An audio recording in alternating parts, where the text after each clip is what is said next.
Alright guys, so I'm back with a Reef update. It's been a while since I got did my last update.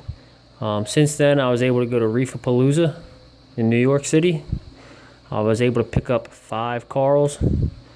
I picked up a Duncan coral, neon green, a rose bubble tip anemone, a acan coral, a nice cluster of zoas, a green torch, and I also was able to pick up a rainbow ghani, but when I got it home, I stuck it too close to the light and I actually burned it.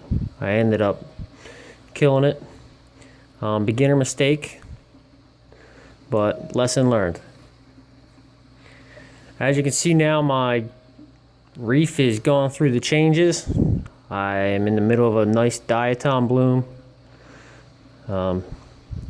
Just letting it run its course.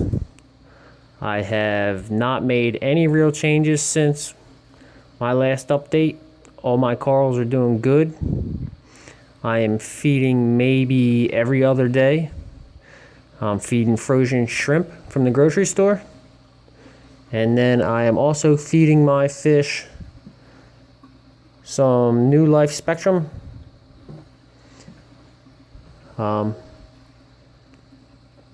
Once again, guys, this is my 75-gallon reef tank. Just to start, I figured I'd show you the good and the bad. Right now, the tank does not look good at all. But that's the way it goes. My green torch, when I got it home from New York, as soon as I put it in my tank, pretty much closed right up. I didn't know what was going on with it. It didn't open for roughly a week. And then I kept doing let's try and move it here, let's move it there. And probably the more I moved it, the longer it stayed closed. I was able to put it over here on the left, just to the very left side of the camera shot. And it has finally started to open up. It's doing pretty good. The rose bubble tip anemone pretty much did the same thing. I came down one night after the lights came off and it was gone. I thought maybe it got sucked up into a power head. It didn't. It hid under my live rock, where it continued to stay for about a week. And then I guess you could say I got impatient and I decided to flip the live rock over. It is moved and is sitting where it is right now. I've also added sand since the last time you guys saw this. It looks better. It's probably where my diatom bloom came from. But lesson learned, put your sand in first.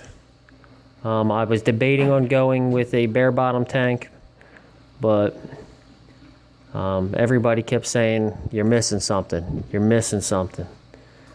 The family just didn't exactly get it. So I threw the sand in there, and I gotta say, when it was nice and clean and white, I did like it better. But guys, that's been my reef update so far. And I will leave you with some shots of the corals.